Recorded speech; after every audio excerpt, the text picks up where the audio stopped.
जब तक देश में लॉकडाउन की स्थिति है, हमें अपना संकल्प निभाना है। नमस्कार दोस्तों, स्वागत है आपका एक बार फिर बिंदास खबरें में, जहां पर हम लेकर आते हैं दिन भर की कुछ खास और जरूरी खबरें वो जो आपके काम की हो सकती हैं, इसलिए इस वीडियो को शुरू से लेकर अंत तक जरूर देखें। और इसी के साथ दोस्तों, आज की पहली बड़ी खबर कि रूस ने पोलैंड की सीमा के पास किया हमला, मारियोपोल में भारी तबाही। आपको बता दें कि रूसी सेना ने पश्चिमी यूक्रेन में एक सैन्य प्रशिक्षण अड्डे पर हमला किया है, जिसमें रूस का आक्रमण पोलैंड के साथ यूक्रेन की लगती सीमा के करीब पहुंच गया है। और आपको बता दें कि ये सीमा पोलैंड के साथ यूक्रेन की सीमा से 35 किलोमीटर दूर है। रूस के आक्रमण से मारियोपोल सबसे ज्यादा प्रभावित हुआ है। निरंतर वहां पर हमला हो रहा है। यहाँ पर 4,30,000 की आबादी वाले शहर में भोजन, पानी और दवा लाने और फंसे हुए नागरिकों को निकालने के प्रयास विफल कर दिए गए हैं। और इन सबके बीच दोस्तों, अगली बड़ी खबर कि कितने दिन और टिक पाएगा कीव का किला। आम वेशभूषा में दाखिल हो रहे रूसी सैनिक। आपको बता दें कि रूस और यूक्रेन में जो युद्ध चल रहा है उसके 18 दिन पूरे हो चुके हैं और आज 19वां दिन है। इन 18 दिनों में यूक्रेन लगभग बर्बाद हो चुका है।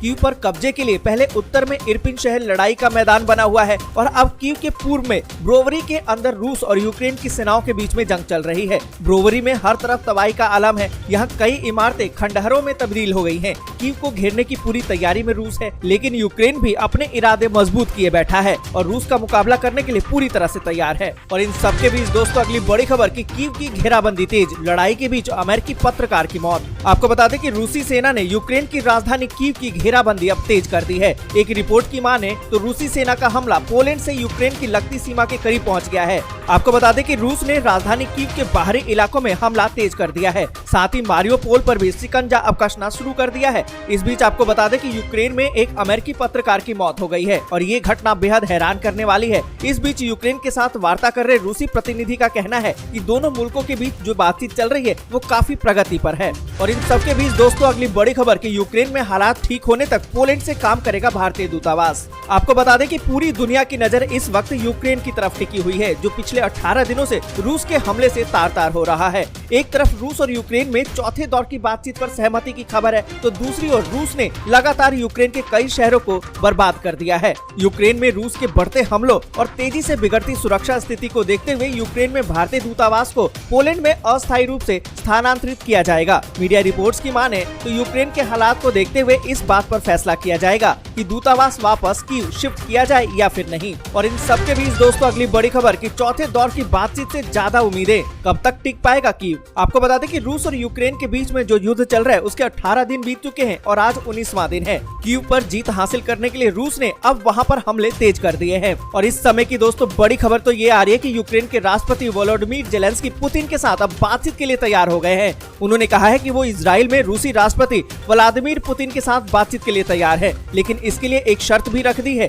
बातचीत शीश फायर के बाद ही होगी। और इन सबके बीच दोस्तों, अगली बड़ी खबर कि यूक्रेन के 1300 सैनिकों की मौत, वहां के राष्ट्रपति ने दी है इसकी जानकारी। आपको बता दें कि यूक्रेन के राष्ट्रपति वोलोदिमीर जेलेंस्की ने मारियोपोल के पश्चिम में एक शहर के महापौर को हिरासत में लेने का आरोप लगाया है। उन्होंने कहा कि यूक्रेन इस युद्ध का मुकाबला करने के लिए हमें काफी ताकत की जरूरत है। जेलेंस्की ने ये भी बताया कि रूसी हमला शुरू होने के बाद से अब तक यूक्रेन के 1300 यानी कि 1300 सैनिकों ने शहादत दी है। रूस मारियोपोल पर 24 घंटे हमले कर रहा है। आपको बता दें कि संघर्ष विराम के लिए शनिवार को जो वार्ता हुई वो विफल हो गई, जिसके बाद रूसी हमले और बढ़ गए हैं। और इन सभी के बीच दोस्तों, अगली बड़ी खबर कि राशन कार्ड लाभार्थियों के लिए सरकार ने किया बड़ा ऐलान। जानिए कि कब तक मिलेगा मुफ्त में राशन। आपको बता दें कि देश में गरीब और आर्थिक रूप से जो लोग कमजोर हैं, उनको राष्ट्रीय खाद्य सुरक्षा अधिनियम के तहत कम दाम पर राशन उपलब्ध करवाया जाता है। अगर आप भी राशन कार्ड के तहत हर महीने राशन का लाभ उठाते हैं तो आपके लिए ये बेहद ही खबर जरूरी है। अब राशन कार्ड होल्डर्स को 1 महीने में 2 बार फ्री राशन मिल रहा है।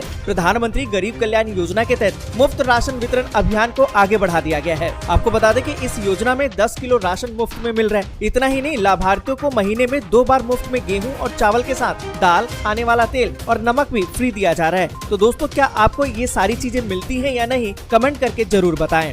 आपको बता दें कि ये योजना नवंबर में खत्म होने वाली थी, जिसे एक बार फिर से बढ़ाया गया है।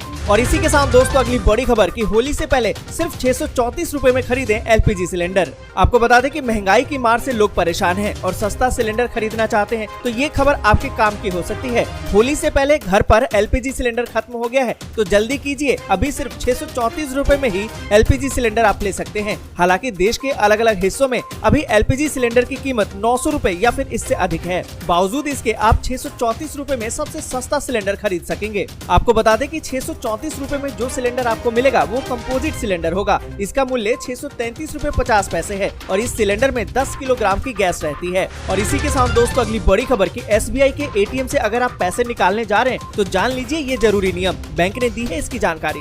अगर आप भारतीय स्टेट बैंक के ग्राहक हैं और अपने ATM से पैसे निकालने जा रहे हैं तो ये सूचना आपके लिए जरूरी हो सकती है। देश भर में ATM कार्ड से बढ़ते फ्रॉड को देखते हुए SBI ने अपने ग्राहकों को ATM से पैसे निकालते वक्त OTP दर्ज करने को कहा है। दरअसल बैंक ने 1 जनवरी 2020 से ही ATM से ट्रांजैक्शन को और ज्यादा सेफ बनाने के लिए OTP बेस्ड ट्रांजैक्शन की शुरुआत की थी। अब समय समय पर SBI ग्राहकों को अलर्ट करता रहता है। और इसी के साथ दोस्तों अगली बड़ी खबर की आने वाली है PM किसान योजना की 11वीं किस्त। जल्दी करेंगे ये काम, नहीं तो रह जाएंगे खाली हाथ। आपको बता दें कि प्रधानमंत्री किसान सम्मान निधि योजना के तहत लाभार्थियों को 11वीं किस्त की राशि अप्रैल महीने के पहले हफ्ते में मिल सकती है। लेकिन इस योजना का लाभ अब सिर्फ उन किसानों को मिलेगा जिन्होंने eKYC की प्रक्रिया पूरी कर ली होगी और साथ ही रजिस्ट्रेशन के समय राशन कार्ड का नंबर भी अपडेट कराया होगा। मतलब साफ है कि eKYC कराना जरूरी है और साथ ही अब रजिस्ट्रेशन के समय आपका राशन कार्ड नंबर भी अपडेट करवाना होगा। तो दोस्तों अगर आपने करवा लिया है तो बहुत अच्छी बात है, नहीं करवाया है तो जल्दी से करवा लीजिए।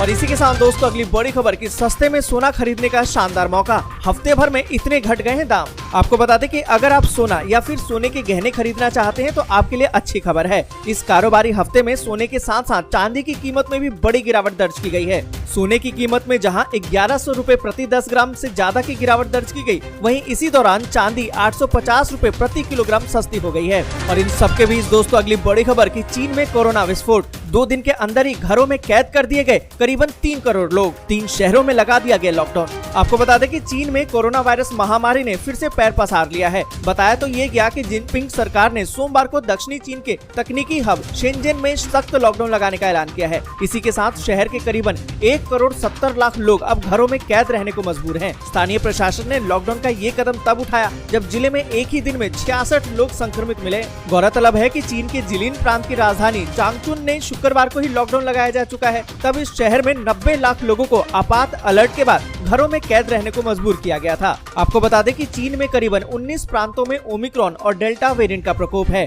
चीन के कई शहरों में लॉकडाउन लगाया गया है, फिर भी कोरोना के नए मामले तेजी से बढ़ रहे हैं। और इसी के साथ दोस्तों अगली बड़ी खबर की चौतरफा घिर रहे पाकिस्तान, निर्णायक कार्रवाई पर विचार कर रहे अंतर्राष्ट्रीय समुदाय। आपको बता दें कि अंतर्राष्ट्रीय समुदाय ये समझ चुका है कि आतंकवाद पाकिस्तान की राज्य नीति का हथियार है और देश के इसे छोड़ने की बहुत ही कम संभावना है। वैश्विक धन शोधन और आतंकवादी वित्त पोषण पर नजर रखने वाली संस्था फाइनेंशियल एक्शन टास्क फोर्स यानी कि FATF ने पाकिस्तान को आतंकवाद के वित्त पोषण की ग्रे लिस्ट पर बरकरार रखा है। इसने इस्लामाबाद में कहा है कि वो अपनी वित्तीय प्रणाली में बाकी कमियों को जल्द से जल्द दूर करे, अन्यथा ये ब्लैक लिस्ट में जा सकता है। आपको बता दें कि पाकिस्तान जून 2018 से ही FATF की ग्रे लिस्ट में है, जो मनी लॉन्ड्रिंग को रोकने में विफल रहा है, जिसके कारण आतंक। देखते रहिए बिंदास खबरें, पर उससे पहले लाइक, सब्सक्राइब और शेयर। जय हिंद, जय भारत।